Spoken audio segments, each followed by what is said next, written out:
It was the balancing act. Do you mind if I just jump in? It was the balancing act of the whole film and the creation of the film the entire time. That's what we were doing. I really felt that everyone who was a part of this needed to have the first film in their blood in some way, because that's what we were following. And so we were looking for that balance throughout the entire time we were working on this film. And, you know, I use myself as a barometer, I have to say, because I thought, well, you know, what would I want to see? I would want to, if I came to a sequel to Mary Poppins, I would want to see an animation sequence with live action. And I would want it to be hand-drawn and a 2D world.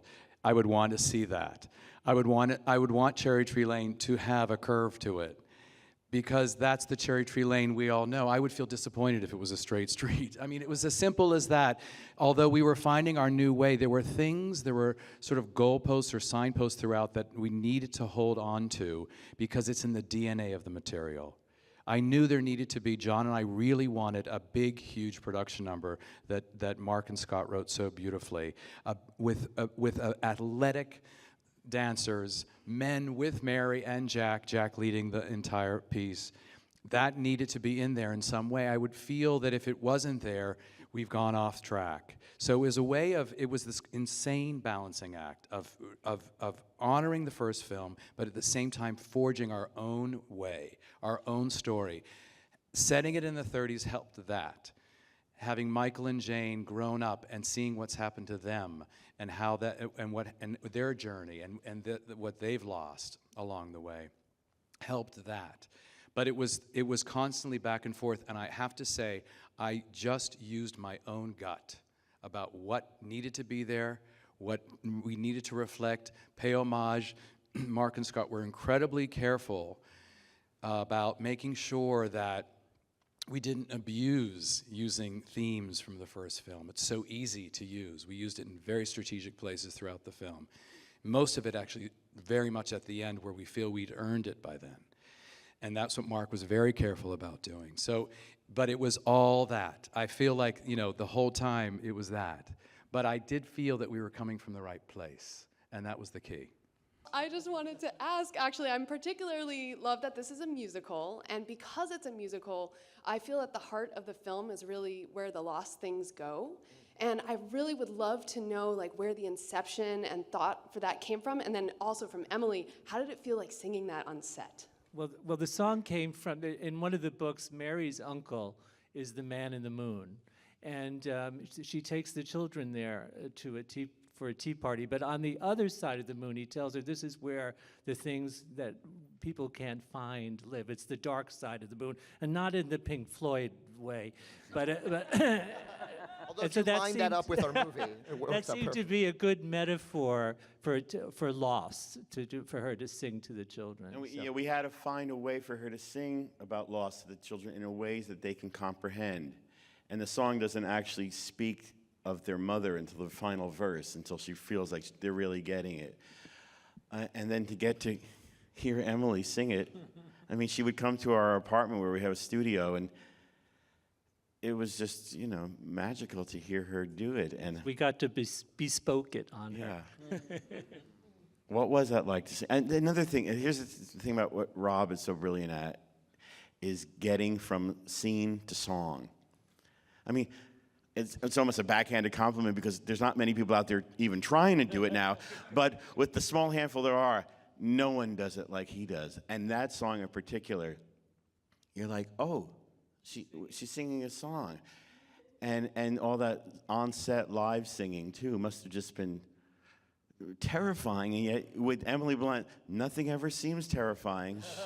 That's true. That's true.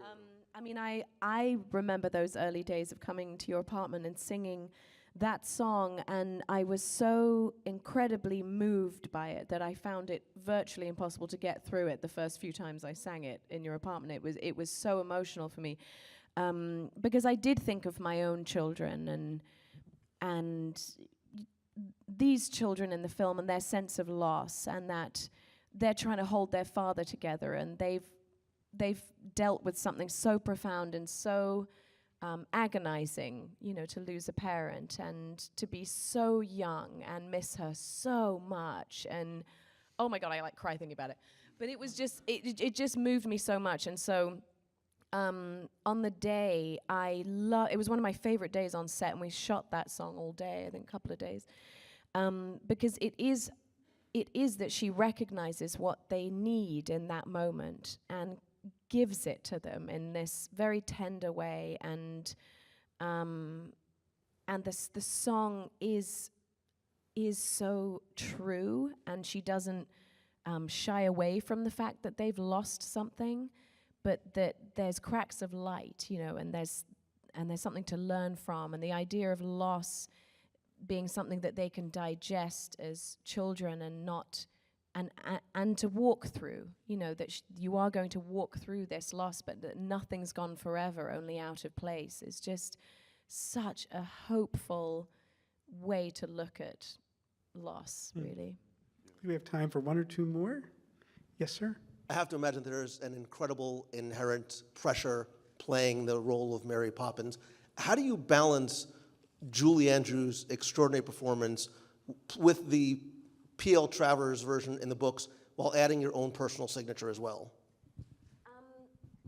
I think for me, what I decided to do was even though I'd seen it as a child, was not watch the original so close to shooting our version, because I think probably because she is so beautiful and so extraordinary in it, you know, I think I would have maybe tried to, I don't know, try and accommodate in some way, you know, in some bigger way what she did, and let that sort of bleed into what I wanted to do. And so I just decided, if I'm going to do this, I'm just going to go on my gut instinct from the book, because she is rather different in all of the books, you know, and that was the decision, really, is just to, if I was going to carve out new space for myself, it was going to have to be without watching the details of what Julie did so close to shooting. I mean, I have this searing memory of Mary Poppins, but not of all of the tiny details of how she played the character. And so as soon as we wrapped, I watched the original and was just floored by it, you know, and probably relieved that I hadn't watched it, because I think I was like, oh my gosh, she's amazing, you know. And I showed my daughter it, you know. Let's take one more question, then we're going to have to wrap up. I want to go back. Yeah, sir, over there. Yeah. Well, for Rob and any of the filmmakers who can speak to it also, the visual effects of the original Mary Poppins were groundbreaking at the time. And of course, now audiences have seen everything a computer can do. So how did you want to design those sequences? Like you mentioned, you wanted an animated sequence again, so that it was retro enough to fit Mary Poppins and yet still carved new territory. I mean, I try as much as I can to do it as real as possible, and that's why I was so anxious and excited to shoot on location. I mean, Lynn drives by St. Paul's. That is St. Paul's Cathedral. And of course, in the first film, it's that beautiful Peter Ellenshaw painting. But because we were setting this in the 30s in a more real time, I really loved the juxtaposition between the real world that we were shooting in this real family. I wanted you to really connect emotionally to these people and know that they were real. And then these fantasias and adventures that Mary Poppins takes them on, then we can go so many places and come back to this real world. And the hope for me was that by the end of the film, they combine, they collide. But it was really sort of finding that real world and then these two different worlds. That was actually the plan.